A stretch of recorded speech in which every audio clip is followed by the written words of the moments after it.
ఇగో గీ ముచ్చట మీతో చెప్తే మీరు పరేషాన్ అవుతారు. మరి ఏందో చెప్పనా? గిడ కనిపిస్తున్న మనిషి ఉన్నాడు కదా, ఈయనకి ఏం జరిగిందంటే ఈయన చచ్చిపోయిండుల్లా. ఈయన చచ్చిపోయిన తర్వాత ఇక అంబులెన్స్ వచ్చి వాళ్ళు చెక్ చేసినాక కూడా చచ్చిపోయిండు, హార్ట్ అటాక్తో చనిపోయిండు అని చెప్పిర్రట. ఇక గదే అంబులెన్స్లా ఈయనని అంత్యక్రియలు చేయడానికి తీసుకుపోతా అంటే ఇక దారిన పోతా అంటే మనకి స్పీడ్ బ్రేకర్ ఉంటుంది కదుల్లా, ఆ స్పీడ్ బ్రేకర్ రాగానే కొంచెం ఈ అంబులెన్స్ ఎత్తేసిందట. ఇక ఈయన కొంచెం కింద మీద అయ్యేసరికి మళ్ళీ పానం వచ్చిందట. ఊరిని అవ్వ ఇదెక్కడ చిత్రం రా అని అనుకున్నారట.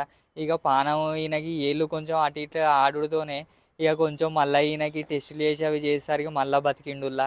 ఇక ఇది మనకి విచిత్రం కాదా? ఎవరికైనా హార్ట్ అటాక్ వచ్చినా కూడా మనం కూడా సిపిఆర్ చేయాలి.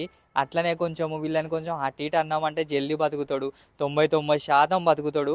సో మీరు కూడా ఈ వీడియోని అందరికి షేర్ చేయండి. ఇది నవ్వకుండా చెప్పినా కాదు ముచ్చట, సీరియస్గా తీసుకోండి ముచ్చట. ఎవరికైనా హార్ట్ అటాక్ వచ్చుడుతోనే మీరు సిపిఆర్ చేయడం మాత్రం మర్చిపోకండి. జనాలు ఎంతమంది ఉన్నా వీడియోలు తీయడం కాదు, సిపిఆర్ చేయండి ఫస్ట్. ఈ వీడియో నచ్చితే లైక్ చేయండి. Thank you.